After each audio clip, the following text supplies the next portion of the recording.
Então, o subtítulo da aula de Silachara Maharaj, Sri Gouda Mandal Parikrama. Ele vai falar sobre o Parikrama de Gaura Purnima, que esse ano os ocidentais não vão poder participar, só quem mora lá. E ele vai falar que ele gostaria muito de ir em alguns lugares, mas ele não vai porque os ocidentais não estarão lá. Ele deixará para o próximo ano. Shri Gouda Mandal Parikrama. Sua Divina Graça, Om Vishnupad, Srila Bhaktivinoda Acharya Maharaj, 21 de fevereiro de 2021. Aqueles que sempre pensam sobre Shri Navadvip Dham residem em Shri Vrindavana. Gouda Mandal era Ramakeli, onde Mahaprabhu conheceu Srila Rupa Goswami e Srila Sanatana Goswami, no norte, o local de aparecimento de Nityananda Prabhu, Ekachakra no oeste e Pichalda no sul. Na verdade, eu queria fazer um parikrama de Gouda Mandal este ano, mas queria fazê-lo com devotos estrangeiros. E como não há tantos devotos vindo para o Gaura Purnima este ano, não posso fazer este parikrama de Gouda Mandal.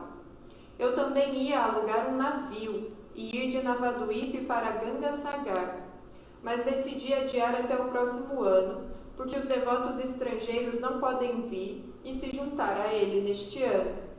Se eles puderem vir para o festival em Ekachakra no próximo ano, espero que visitemos Ganga Sagar, o local de Kapila Muni e Indradev.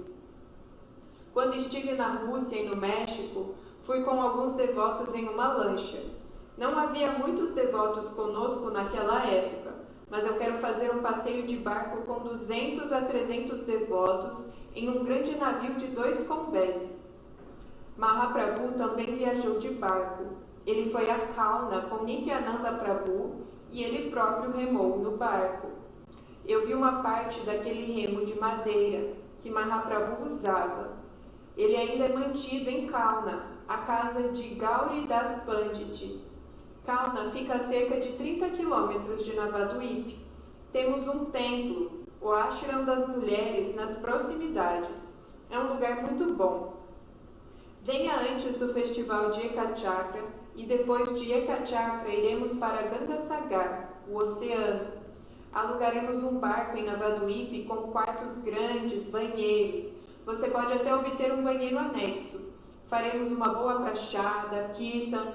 O passeio durará o dia inteiro. Faremos uma parada em um lugar antes para passar a noite. Teremos um sono adequado. E então continuaremos o caminho na manhã seguinte, chegando a Ganga Sagar, o lugar onde o Ganga se mistura com o oceano, à tarde. No caminho, passaremos por Kauna, Calcutá. Há muitos lugares ao longo da margem do Ganges. Podemos parar em nosso templo de Ulubéria para almoçar. Podemos visitar a casa de Gauri Das Pandit, que fica a poucos passos da margem do Ganges. É uma caminhada de 15 minutos, e se alguém não puder andar, podemos providenciar um rickshaw para eles. De um lado do Ganges, o lado oeste, está Kauna, e do outro lado, o lado leste oposto a Kauna, está Shantipur, o lugar de Shri Adwaita Prabhu. Será um passeio muito bom. E depois do Gaura Purnima, podemos fazer o Gauda Mandal Parikrama, visitando Ramakeli, Ekachakra, Navadvip, Pichalda e muitos outros lugares. Eu tenho uma lista de todos os lugares. Shri Gauri Das Pandit é um devoto excepcional do lado de Mahaprabhu e Nityananda Prabhu. Ele é, na verdade, um associado, um parsada de Shri Nityananda Prabhu. Há também Shri Nivasacharya, Shyamananda Prabhu, Narottama Das Thakura. Todos eles são devotos excepcionais.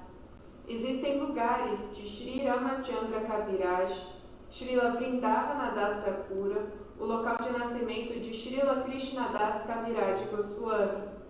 Ainda existem muitos lugares agradáveis na Bengala. O local de nascimento de Srila Krishna Das Kaviraj Goswami está situado perto de Katwa, onde Mahaprabhu recebeu sannyasi. 2 ou 3 quilômetros de Kathua está a casa de Srinivasacharya, e outros 3 ou 4 quilômetros de lá está a casa de Sri Narahari Chakravarti, a casa de Vasughosh. Se Goura não tivesse vindo, o que teria acontecido? Como teríamos mantido nossas vidas? Quem teria revelado ao mundo a glória de Irada e o máximo de seu amor divino estático? Srila Vasudeva Ghosh Thakura. Vasughosh é quem compôs esta canção. Há também Govinda Ghosh. Eles estão todos relacionados. São todos devotos muito bons da época de Mahaprabhu. Há também o lugar de Srila Narahari Chakravarti, Narahari Thakura, o lugar do filho de Mukunda, Raghunandanam Prabhu, Mukunda Prabhu, que é o devoto mais querido de Mahaprabhu. Existem locais de Abhiram Thakur, Visvanatha Chakravarti Thakura, Prabodhananda Sarasvati. Existem tantos associados de Mahaprabhu. Descendo o Ganges, não precisamos parar em Calcutá, mas podemos parar em Panihati. Então, Srivacharya Maharaj, ele queria fazer todo esse parikrama esse ano, mas não vai ser possível por causa da pandemia. Ainda fechou a fronteira, os vistos não estão sendo emitidos, então os ocidentais não poderão ir. E Srivacharya Maharaj, então, vai deixar para o próximo ano. E ele falou, vejam só, vai alugar um navio de 200 a 300 devotos, ele quer levar, fazer um parikrama. Não é um passeio, é um parikrama de cidade em cidade, de local em local, nos lugares sagrados. Então, o ano que vem, quem puder ir para o Goura Purnima vai ser muito auspicioso. Srivacharya Maharaj vai para lugares que ele não foi ainda com os devotos, pelo menos com a grande maioria, então será muito auspicioso. Infelizmente esse ano não deu certo para fazer, mas tudo é vontade de Krishna. E Srivacharya Maharaj já falou, se você tem um pouquinho de terra de cada ilha de Navadvipa, faça o parikrama na sua casa, no templo. Se você tem a foto das 9 ilhas, faça o parikrama na foto das 9 ilhas. Da mesma forma, ele falou que quando Sanatana Goswami ficou muito idoso, ele não podia mais fazer o parikrama na colina de Govardhana. E aí seu irmão mais novo, Rupa Goswami, lhe deu uma Govardhana Shila e falou para ele, agora você pode fazer a qualquer momento o parikrama. Então não tem problema algum, pode ser feito pela foto ou por um pouquinho de terra de cada local. E nós estamos vendo fazer um arranjo aqui no Templo de São Paulo. Tem uma pessoa que tem um pouquinho, uma pedra de cada local, de cada ilha. E se ele trouxer, vamos fazer o parikrama aqui no templo. Se não for possível, vou tentar conseguir as fotos das 9 ilhas de Navadvipa. E aí vamos fazer um parikrama aqui nas fotos, como Srivacharya Maharaj orientou para nós fazermos. Vamos agora para o livro de Srila Siddhar Maharaj, A Evolução Subjetiva da Consciência, no capítulo 5.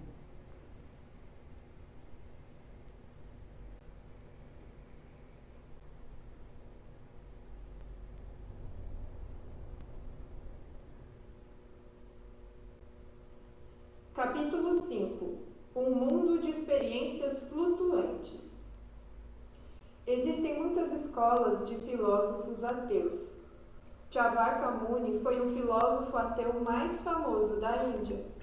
Sua filosofia iguala-se às filosofias extremamente ateístas do Ocidente. É sua opinião que a consciência é um subproduto da combinação química de diferentes substâncias materiais. Segundo ele, nem a alma nem a consciência permanecem com a dissolução deste corpo físico.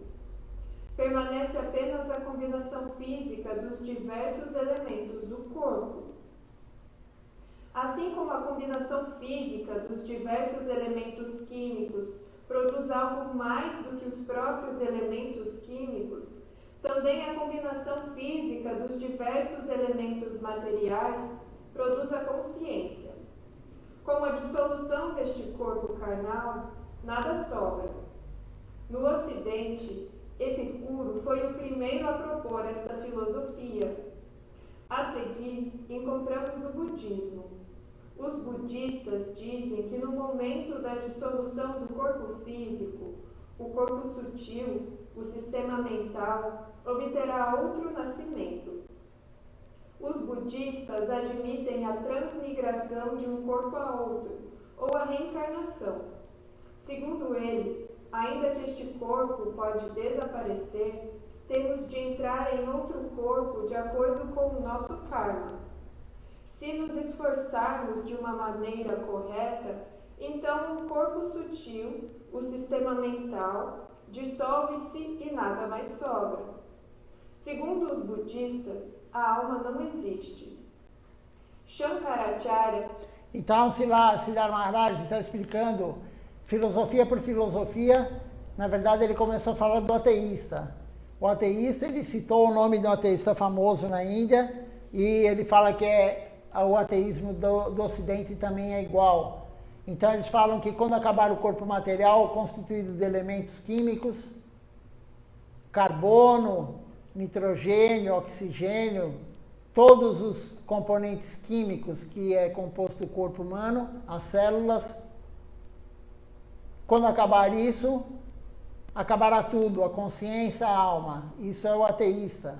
Ele acredita que quando o corpo morrer, não existirá mais nada. A alma, a consciência não existe sem o corpo. Isso é a teoria do ateísta. O budista já acredita na reencarnação, como foi dito. Após esse corpo, eles não acreditam na alma. Após esse corpo, como diz Srila Siddhartha Maharaj, após esse corpo morrer, a consciência, o corpo sutil, adquirirá um outro corpo. Então seria a consciência, o intelecto, a mente adquirirá outro corpo. E se a pessoa praticar da forma adequada, correta, a renúncia total, ele se dissolverá. Toda essa consciência se dissolverá. E aí entra na não consciência. O caminho final do budista é o Tatastha Shakti, ou Brahma Jyoti, ou Nirvana. É a dissolução na energia que envolve Deus. A energia de Deus. Energia marginal de Deus. Eles têm essa teoria. Agora, Srila Siddhartha Maharaj vai falar sobre Shankaracharya. Shankaracharya tem uma filosofia similar, com uma ligeira diferença. A escola budista afirma que a alma individual não existe. Segundo eles, não há alma individual permanente. Isso também foi dito por Sankaracharya. Mas Shankaracharya disse que a substância consciente, o Brahman, existe como a realidade última. Esta é a diferença entre Shankaracharya e os budistas. Segundo Shankaracharya, a própria consciência é verdade, e somente a consciência de uma existência separada é falsa. Seu ponto de vista é que a alma individual é apenas um reflexo da substância consciente, a qual é a realidade última. Ao dissolver-se o sistema mental, cada consciência de individualidade da alma desaparece. Inexiste naquele plano derradeiro da realidade. Ele dá o exemplo da lua e seu reflexo no espelho. Remova o espelho e não há reflexo. Sua visão é que todas as almas individuais são reflexos de uma fonte comum, o Brahman, a consciência. Então, Shankaracharya diz que na realidade as almas individuais são unas e idênticas ao Brahman. Sri Chaitanya Mahaprabhu interpreta o Vedanta de forma diferente de Shankaracharya. Sri Chaitanya diz que precisamos aceitar a verdade védica em sua totalidade, sem qualquer modificação. Shankaracharya aceitou somente poucos aforismos védicos que constituem uma representação parcial da verdade. Suas 4 expressões principais tiradas dos Vedas são: eu sou Brahman, você é isso, eu sou isso e tudo é Brahman. Sri Chaitanya analisou o significado do aforismo da seguinte maneira: segundo Shankaracharya, tudo é uno. Ele diz: espírito é verdade, o mundo é falso. Shankaracharya diz que Brahma, o espírito, existe e que Sarva, tudo, não existe. Se isso é verdade mesmo e tudo é uno, então por que levantar a questão de existência ou não existência? No aforismo, Sarva, tudo, existe e Brahma, o espírito, também existe. Nesta expressão, tudo existe e o uno também existe. Existem os muitos e existe o uno. Novamente, se tudo é uno, então se levanta a questão: para quem falamos? Para quem é que os Vedas vieram trazer este conselho? Tanto o relativo quanto o absoluto existem juntos, são coexistentes. O absoluto e o relativo são também representados no aforismo dos Vedas: você é isso. Isso está lá. E tu também. Ambos, variedade e unidade, são representados no aforismo, mas Shankaracharya aceita um e rejeita o outro. Sua explicação é, portanto, uma interpretação equivocada do significado original do Vedanta Sutra. Então veja só, agora Srila Siddhara Maharaj está explicando sobre Shankaracharya e Mahaprabhu. Então Shankaracharya, ele não enxerga o Vedanta, ele não enxerga o Vedanta Darshana, ele não enxerga os Vedas como a alma tendo individualidade. Ele fala que a alma é una. O budismo já não vê a alma, não acredita na alma, mas o Shankaracharya sim, mas a alma é una. Essa é a diferença de Shankaracharya e budismo. E Mahaprabhu não, Mahaprabhu já tem a concepção do Vedanta total. O absoluto e o relativo. Então o absoluto existe sim, e o relativo também existe sim. Essa é a visão de Srimad Mahaprabhu. A alma é individual, tem individualidade. Então Mahaprabhu, ele pega toda a parte do Vedanta, não somente uma parte. Shankaracharya pegou uma pequena parte do Vedanta só no Brahman. Mas aí que está o problema. Então, Deus falou uma verdade só, não existe duas verdades. As Escrituras deram a verdade única. Os Vedas, os Upanishads, os Puranas deram a verdade única. Não existe duas verdades. Só que cada um interpreta de uma forma. E aí que é criado esse monte de sampradayas, esse monte de filosofias, seitas, religiões. E dentro das mesmas religiões existem várias subdivisões. Por quê? Porque cada representante tem um mérito espiritual, tem uma compreensão das Escrituras.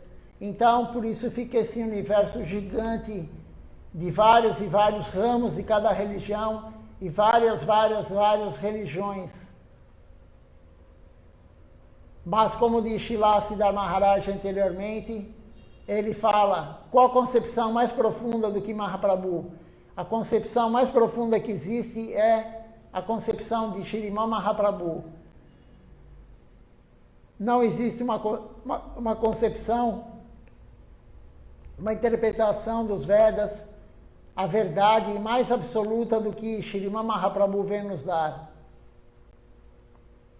E nós somos afortunados de estarmos seguindo essa corrente de Srimad Mahaprabhu, Radha Krishna, Mahaprabhu é Radha Krishna, através de Rupa Goswami, somos a Rupa Nuga Sampradaya. Então seguimos o Rupa Goswami, que foi instruído por Srimad Mahaprabhu. As outras concepções existem sim, mas nós seguimos essa, o relativo e o absoluto existem individualmente. Não é uma interpretação apropriada dos Vedas, porque, em nome do Vedanta, ele introduziu sua própria ideia ou conceito. A interpretação de Shankaracharya é artificial, egoísta e provincial. Esta é a refutação a Shankaracharya apresentada por Sri Chaitanya Mahaprabhu. E no que nos diz respeito, não existe outra visão. Se tentarmos acompanhar a interpretação de Shankaracharya, qual significado poderemos encontrar nesta afirmativa dos Upanishads? A verdade absoluta é aquele de quem tudo provém, que está mantendo tudo, dentro de quem tudo existe e em quem tudo entra no movimento da aniquilação. O que isso significa? Este enunciado afirma que a verdade absoluta é não diferenciada. Para nossa compreensão, basta que aceitemos o seu significado direto, o significado autoexplanatório dessas palavras é suficiente para podermos compreender esta simples afirmativa dos Upanishads. Sri Chaitanya Mahaprabhu derrota Shankaracharya pelo bom senso. Esta é a característica especial de seu argumento. Ele derrota seus oponentes filosóficos, não com argumentos difíceis, abstratos ou intelectuais, mas com bom senso. Srimad Mahaprabhu, desde criança, quando ele era Nimai Pandit, uma criança, ninguém conseguia derrotá-lo. Os argumentos dele sempre derrotavam a todos. De criança já, em Navadvipa, era o berço do Siddhanta. Os Pandits iam lá e todos conheciam Srimad Mahaprabhu. Todos conheciam, na verdade, na época, Nimai Pandit, porque ele derrotava todos, não tinha ninguém que conseguia derrotá-lo com seus argumentos, as suas explanações sobre os Vedas, sobre o Vedanta. Desde criança ele já fazia isso. E aí ele derrotou Shankaracharya, claro, derrotou qualquer um que iria conversar com ele derrotava com argumentos simples, nada complicado. Ele usava argumentos simples para derrotar os seus oponentes no debate filosófico. Vamos começar outra leitura agora, continuando o 5º capítulo. Quando Sri Chaitanya quis demonstrar a supremacia de Narayana sobre Shiva, ele disse que devemos considerar a posição do Ganges. O Ganges é a água que lava os pés de Narayana, e assim repousa sobre a cabeça de Shiva. Nisso, podemos usar de bom senso para ver qual dos dois se encontra em posição superior. Quando Sri Krishna quis mostrar que Krishna é superior a Narayana, deu o exemplo de Lakshmi Devi. Ela almeja pela associação de Krishna, mesmo tendo tudo em Narayana. Ela tem alguma aspiração pela companhia de Krishna. Por outro lado, as gopis não sentem atração por Narayana. Quando encontram Narayana, oram a ele que lhes conceda a graça de que sua devoção por Krishna possa se intensificar. Então veja só, agora ele começa a falar sobre a superioridade de Narayana em relação ao Senhor Shiva. Então, como que é o passatempo do Ganges? Narayana na forma de Vamanadeva, o Brahmani anão, no terceiro passo que ele dá, que ele pediu para Bali Maharaj, o primeiro passo, ele cobriu a terra e os planos infernais. No segundo passo, ele cobriu o plano celestial. E aí ele perfurou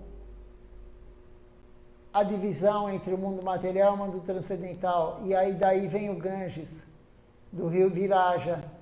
E o Ganges passa pelo dedo do pé dele, o dedo maior, o hálux do pé de Narayana, de Vamanadeva, e desce, desce, desce, e é sustentado na cabeça do Senhor Shiva.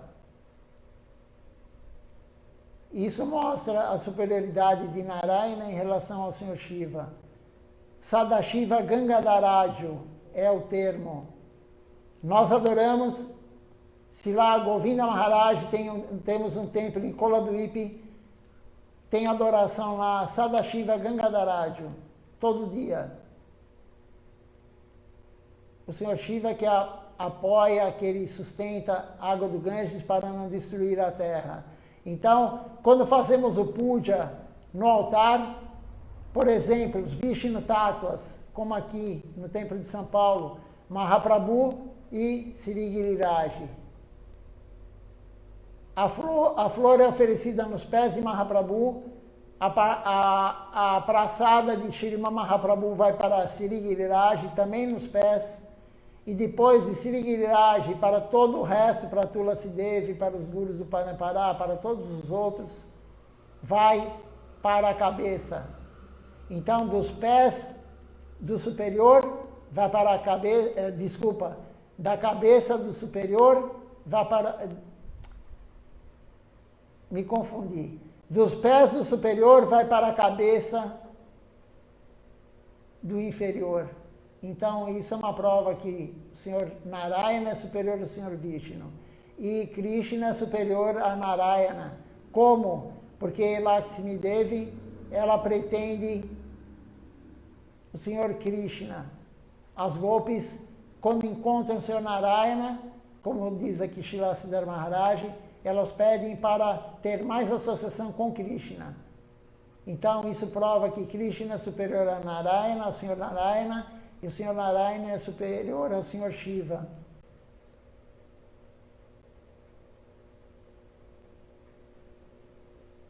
Capítulo 5. Um mundo de...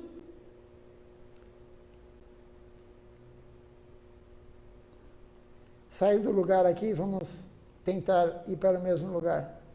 Quer conclusão real? Pelo contrário, somente a intuição e o bom senso podem nos auxiliar de verdade. Nisso, podemos usar de bom senso para ver qual dos dois se encontra em posição superior. Quando Sri Krishna quis mostrar que Krishna é superior a Narayana, deu o exemplo de Lakshmi Devi. Ela almeja pela associação de Krishna, mesmo tendo tudo em Narayana. Ela tem alguma aspiração pela companhia de Krishna. Por outro lado, as gopis não sentem atração por Narayana. Quando encontram Narayana, oram a ele que lhes conceda a graça de que sua devoção por Krishna possa se intensificar. Dessa forma, podemos julgar a natureza da realidade aplicando o bom senso e a intuição. A intuição será muito mais procífua do que o argumento obscuro. O Vedanta confirma isto no aforismo. A argumentação nunca nos auxiliará a chegar a qualquer conclusão real. Pelo contrário, somente a intuição e o bom senso podem nos auxiliar de verdade. Essa é a recomendação de Sri Chaitanya, e foi assim que ele rebateu tantos eruditos, incluindo até mesmo o grande e todo conquistador Pandit de Kashmir.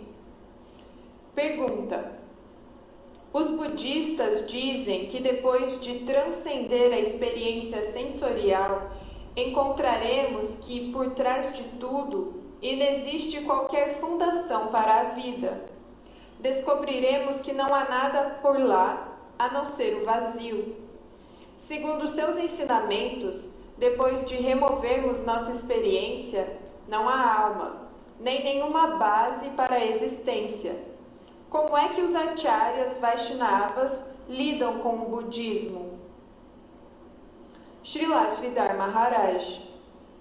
No sul da Índia, especialmente em Andhra Pradesh, há muitos eruditos budistas. Sri Chaitanya Mahaprabhu encontrou-se com os budistas quando viajava pelo sul da Índia. Chaitanya Mahaprabhu diz: por não aceitarem as escrituras védicas, os budistas são considerados ateus. Shankaracharya também prega, de forma encoberta, a favor dos budistas. A diferença entre eles é que Shankaracharya admite a existência do Brahman como sendo a realidade essencial, enquanto os budistas dizem que no final nada existe. Os acharyas Vaishnavas discordam de ambos, de Buda e de Shankaracharya. Eles dizem que o Jiva é uma alma individual eterna. Esta partícula de energia espiritual, conhecida como Jiva ou espírito, é pequenina como as partículas de poeira da terra ou os pequenos raios de sol. Existem ambas, a alma ou a consciência infinita suprema e as centelhas finitas de consciência. Seu relacionamento pode ser comparado ao relacionamento entre o grande fogo e as centelhas que dele emanam. As centelhas que emanam do fogo podem ficar cobertas pela escuridão, mas quando reentram sob o abrigo daquela grande conflagração, ficam de novo perfeitamente situadas. Para rebater o ateísmo dos budistas, podemos examinar o filósofo europeu moderno Descartes. Descartes disse: eu duvido de tudo. O que quer que você diga, eu duvido.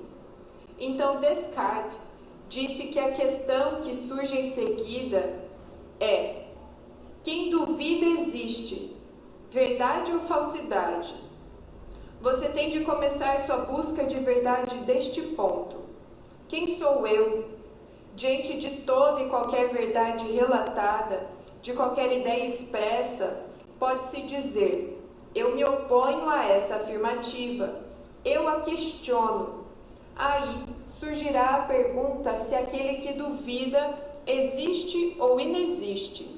Se inexiste, não pode então haver a questão de se duvidar. Se a pessoa se puser na posição de cético extremado, terá de explicar a sua própria posição.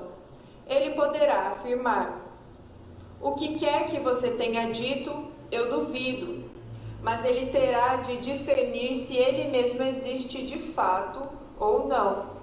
Esse tem de ser o ponto de partida para uma pesquisa ulterior. E quem é aquele que está duvidando? Ele é um átomo? Uma partícula de poeira? Está ele sem conhecimento? E no caso afirmativo, como chegou a sustentar dúvidas? Esta questão deve ser examinada. Não importa o que a pessoa seja capaz de duvidar, ela deverá fazer-se a seguinte pergunta: quem é aquele que duvida? É consciente? Tem raciocínio? Possui algum tipo de existência? Ou será imaginário? É a matéria que está fazendo perguntas? Ou é uma unidade de consciência que as está fazendo? Qual é a origem destas perguntas? Quem está fazendo as perguntas? Vieram da região consciente? Se a resposta for sim, então o que consideramos como sendo a base da existência? Consciência ou matéria? Um fóssil ou Deus? Antes da Primeira Guerra Mundial, eu era um estudante de Direito na universidade. Em meu último ano, estudei filosofia com um professor chamado Sr. Stevenson. Ele era um erudito alemão, mas durante a guerra aceitou cidadania indiana. Sua matéria lidava com ontologia e filosofia. A linguagem do professor Stevenson era muito simples. Costumava utilizar argumentos refinados para defender seu ponto. Ele deu 4 argumentos contra o ateísmo, um dos quais eu considero muito útil. Consciência é o ponto de partida de tudo. O que quer que você diga pressupõe consciência.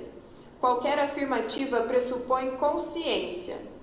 Ao examinar o fóssil, o que vemos? É preto, é duro, tem algum cheiro, alguns atributos. Mas o que são estas coisas? Todas são diferentes estágios de consciência. Sem o auxílio da consciência, não se pode fazer nenhuma afirmativa. Nenhuma afirmativa é absolutamente possível. Pode-se afirmar que o fóssil é a substância mais elementar. Mas fóssil significa o quê? Certa cor, sensação, dureza, sabor, mas no fundo é consciência. Após tudo ser analisado, descobrimos que é uma ideia. Esta é a teoria de Berkeley. Tudo é uma ideia num oceano de consciência. Da mesma forma que o iceberg flutua no oceano salgado, o fóssil está flutuando no oceano de consciência. Em última análise, tudo, o que quer que declaremos, o que quer que exista no mundo da nossa experiência, flutua como um iceberg no oceano de consciência. Esta questão nunca poderá ser refutada. Eu tive experiência pessoal disso. Quando tinha 23 anos de idade, senti uma profunda e natural indiferença pelo mundo. Naquela época, tive uma experiência da realidade da consciência. Senti o mundo material flutuando em consciência, da mesma forma que o creme flutua no leite. A realidade consciente é muito mais profunda do que a realidade aparente de nossa experiência atual. O mundo da experiência é como o creme flutuando no leite, o qual é como a mente. Este mundo físico é apenas a porção visível da realidade que flutua no mundo mental. Eu mesmo senti isso. Quando há uma grande quantidade de leite, o creme que flutua e cobre esse leite é muito escasso. Da mesma maneira, eu pude sentir, nesse momento, que este mundo material é uma porção pequena da realidade e que o mundo sutil, que atualmente permanece ao fundo, é de longe muito mais vasto.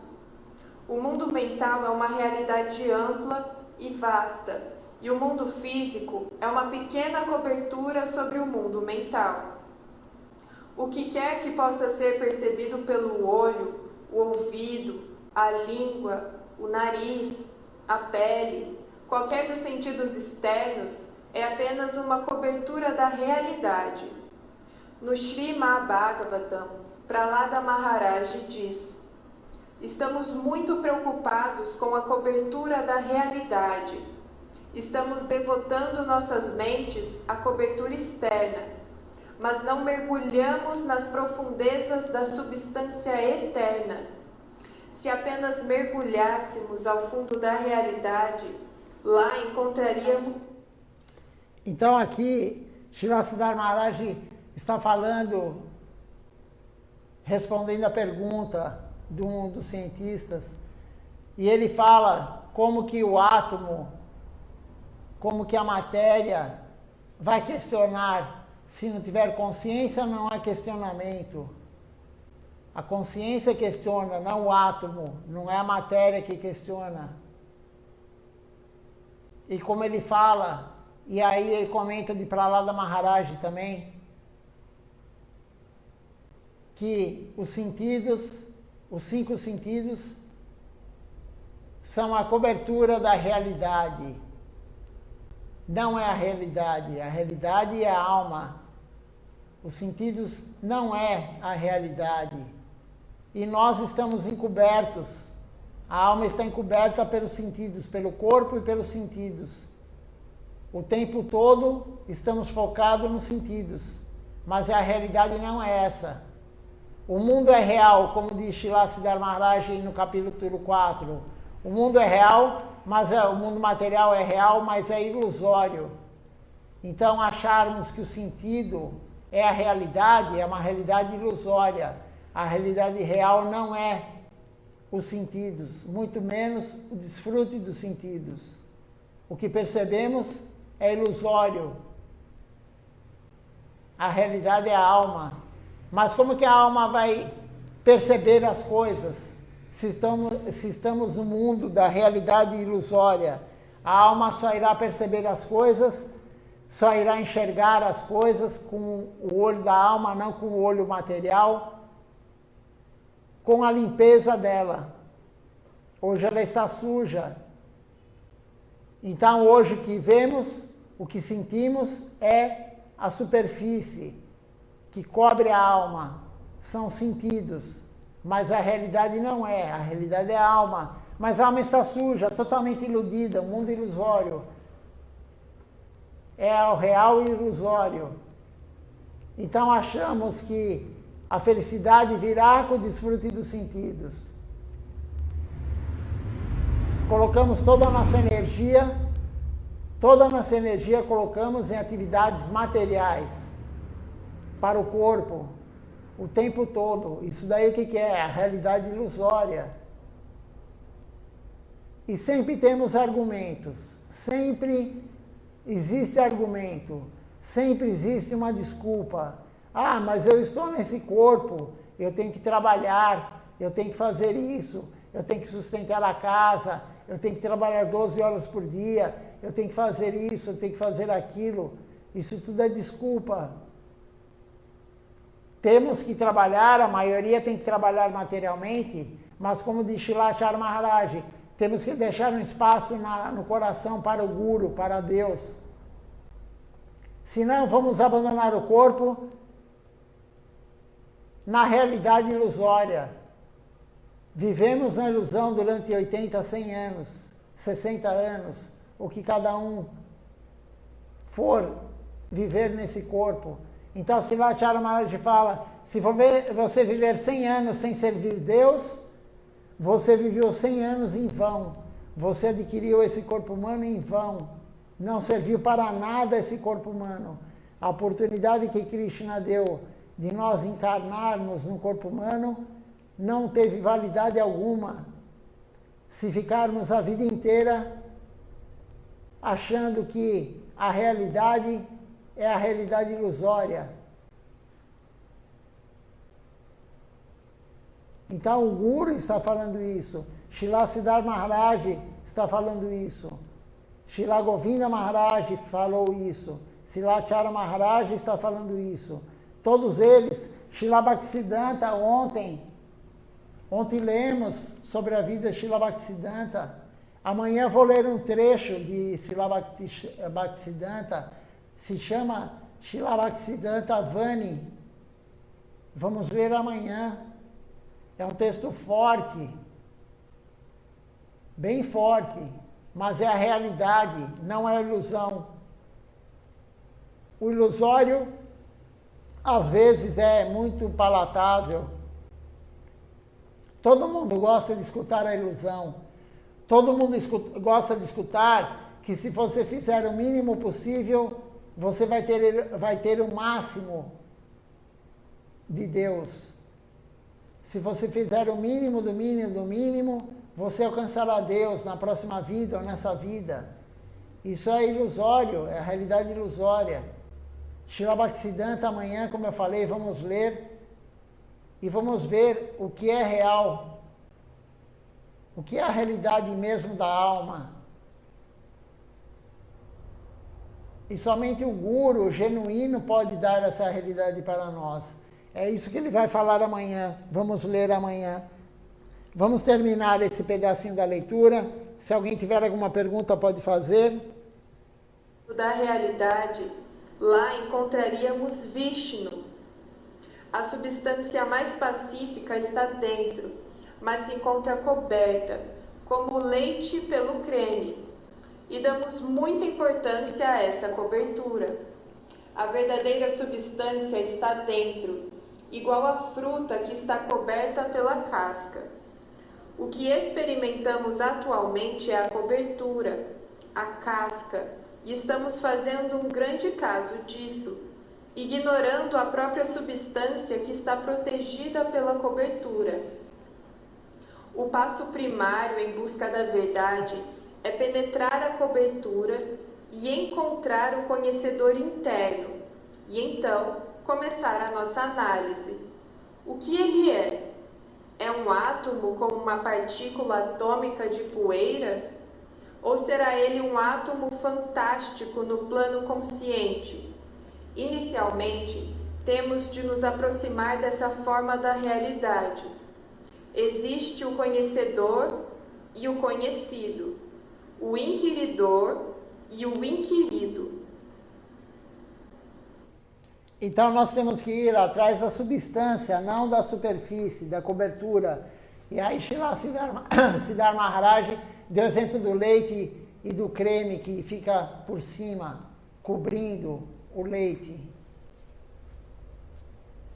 E o leite é muito, muito, muito maior do que a cobertura. Então a realidade, a alma é muito, muito maior do que a cobertura, o corpo. O corpo está cobrindo a alma. Temos que ir atrás da substância. A substância é a alma. E aí Siddhar Maharaj dá o exemplo aqui, nesse momento, da fruta. A casca encobre a fruta. E ele deu outro exemplo também, em livros anteriores que lemos, falando do grão do arroz. O conteúdo, a substância é o grão do arroz.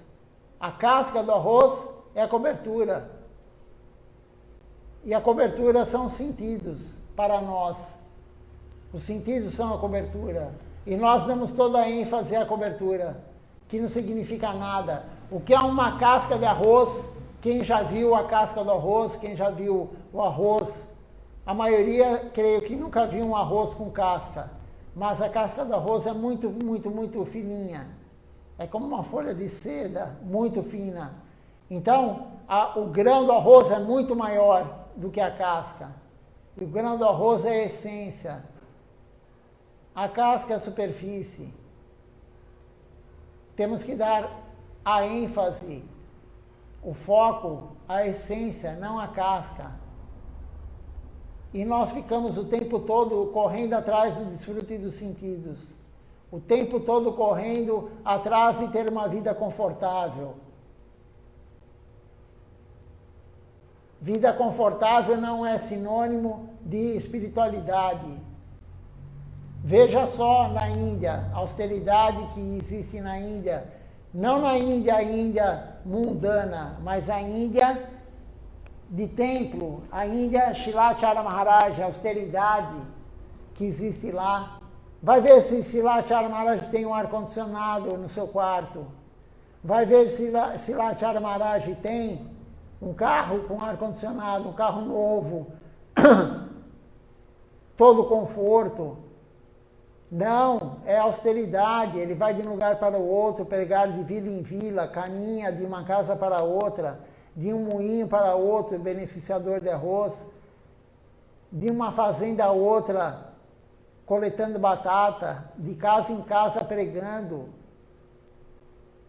Quem quer o desfrute dos sentidos, quem quer o bem-estar dos sentidos, está muito longe de Deus.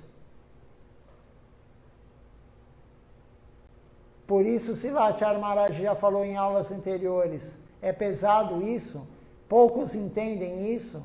Quem não está limpando a alma através do Santo Nome, através da prática devocional diária, através do serviço devocional ao Guru, não vai entender isso, que a paz não tem ligação com Deus. Todo mundo fala, Deus me dê paz, me dê paz. O que é a paz? A paz é ninguém te aborrecer. A paz é você viver sem nenhuma perturbação. Então, quando a pessoa pede paz para Deus, ela está pedindo, Deus, me afaste de você. Quem quer paz, não quer Deus. A paz é a renúncia às dificuldades. É o budismo, Shankaracharya. não é o Gaudiya Vaishnavismo. O serviço a Deus é árduo, sim, é árduo. Você tem que acordar cedo, você tem que tomar banho cedo, passar tilaka no corpo, se trocar, abrir o altar, olhar Deus de manhã, descascar uma fruta, oferecer para Ele. É árduo, sim. Se você quer ficar na paz, você vai acordar a hora que você quer, 10 horas, 11 horas, ninguém vai lhe incomodar. Você coloca aqueles protetores auricular para o passarinho não te incomodar. Deixa o celular desligado para ninguém te incomodar. Isso é a paz, a pessoa quer a paz. Mas isso não é servir Deus. Servir Deus é acordar cedo. Servir Deus é começar o serviço, cantar a japamala, cantar as canções. Se você acorda 10, 11 horas da manhã, ou 9 horas da manhã, ou 8 horas da manhã, como é que você vai cantar a japamala? Você vai ter tempo de cantar a japamala? 16 voltas no mínimo? Você vai ter tempo de cantar as canções, as 5 canções mais o Vandana, que Srilacharya Maharaj falou? Claro que não. Se você acordar 8 horas da manhã, 9 ou 10, enfim, quanto mais tarde, pior, você já está cheio de coisas para fazer materialmente. Você já vai estar servindo a casca, a cobertura, os sentidos. Você não vai estar servindo a essência. Você não vai estar focando na essência. Focar na essência é acordar cedo. Porque é a hora que você ainda não está preso ao mundo material para trabalhar materialmente. Se você acordar no Brahma Muhurti, que é o ideal, 96 minutos antes do sol aparecer, ninguém vai te chamar no celular. Não tem nenhum cliente, não tem ninguém que vai te aborrecer esse horário, porque eles estão dormindo. Nem o passarinho vai te incomodar. Por quê? Porque não clareou o dia. 96 minutos antes do dia clarear. Esse é o melhor momento para fazer a prática devocional. Cantar a japamala, quem faz o Mangalarati, fazer o Mangalarati. Cantar as canções, o Vandana, ler alguma coisa se você lê. Esse é o melhor momento. Não acordar 8 horas da manhã. Ou 9, ou 10, ou 11, enfim, meio-dia. Tem um devoto de Srila Govinda Maharaj, ele serviu muito Srila Govinda Maharaj. Ele serviu muito Srila Acharya Maharaj e agora ele está afastado. E ele falou no Zoom com Srila Acharya Maharaj, acho que em maio mais ou menos do ano passado, maio, junho ou julho, enfim. Ele falou logo no início do Zoom, já vamos fazer quase um ano de Zoom, agora em maio faremos um ano de Zoom, de aula todo domingo. Então esse devoto falou para Srila Acharya Maharaj, eu servi bastante, mas hoje estou totalmente afundado em Maya. Ele falou, eu vou dormir 2 horas da manhã, acordo às 8, às 9. Não, ele falou, acho que 11 horas ele acordava. Ele ia dormir às 2, acordava às 11. Ele falou, estou totalmente afundado. E Srila Acharya Maharaj falou, sim, Maya te dominou, saia dessa teia de Maya, saia desse esquema que você está, que Maya está te pegando. Acorde cedo, faça a prática devocional cedo. Isso é extremamente importante. A cobertura não interessa, o desfrute dos sentidos não interessa. Temos que fazer um pouquinho, sim, não aguentamos ficar totalmente isolado dos sentidos. Não somos Goswami. Goswami é aquele que não se importa com os sentidos. Não tem nenhum prazer no desfrute dos sentidos. Nós não somos Goswamis. Mas temos que focar na alma, não na superfície, na cobertura. Vamos ver quem participou conosco hoje. No Instagram, antes de eu reiniciá-lo, estava a Jade e estava a Shunanda Lidi. Vamos ver aqui no Facebook quem participou. A Anelita Lidi participou conosco. A Lidede Khalid participou, a Jana Videvidassi também participou conosco, a Ana Purna Didi,